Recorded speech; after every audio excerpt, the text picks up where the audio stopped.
सोलापूर विकास मंच सदस्यांनी एनटीपीसी सोलापूर प्रकल्पाला भेट देत प्रकल्पाबाबत नागरिकांच्या मनातील शंका दूर केल्यात. या प्रकल्पामध्ये अत्याधुनिक आणि जागतिक दर्जाचं तंत्रज्ञान वापरण्यात आलंय.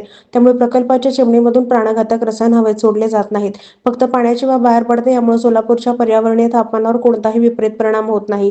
एनटीपीसी सोलापूर प्रकल्पातून तयार होणारी वीज 5 राज्यात पॉवर ग्रीडच्या माध्यमातून वितरित होते, ज्याचा अर्धा वाटा महाराष्ट्र राज्य आणि अर्धा इतर राज्यांना पुरवठा होतो.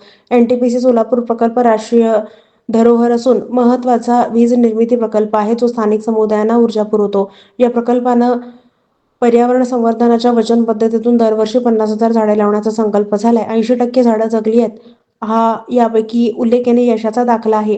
प्रकल्पाच्या चिमणीबाबत विमानतळाच्या विकासासाठी सोलापूर कोणतीही अडचण नाही. कारण सर्व परवानग्या डीजीसीए आणि एआय कडून घेतल्या आल्याची माहिती प्राप्त झालेली आहे. सोलापूर विकास मंचनं औद्योगिक दौऱ्यादरम्यान एनटीपीसीच्या कार्यपद्धतीबाबत सखोल माहिती मिळवली आणि टर्बाईन आणि नियंत्रण कक्षाची पाहणीही केली आहे. या दौऱ्याचं आयोजन तरुणाईला प्रेरणा आणि सोलापूरकरांच्या मनातील शंकांचं निरसन करण्यासाठी आलं होतं. मंचनं यापूर्वीही प्रिसिजन कॅम्पशॅफ्ट लिमिटेडला भेट दिली असून भविष्यात विविध उद्योगांना भेटी देऊन कामकाजाचा आढावा घेतला जाणार आहे. दौऱ्यादरम्यान एनटीपीसी सोलापूर प्रकल्पाचे मुख्य महाव्यवस्थापक तपनकुमार बंडोपाध्याय, नवीन कुमार अरोडा, बिपिन कुमार मुखोपाध्याय, मनोरंजन सारंगी, कविता गोयल, विजयकुमार कोल्हापरेड्डी, लबीब अख्तर विभाग प्रमुखांनी सदस्यांचं स्वागत केलं.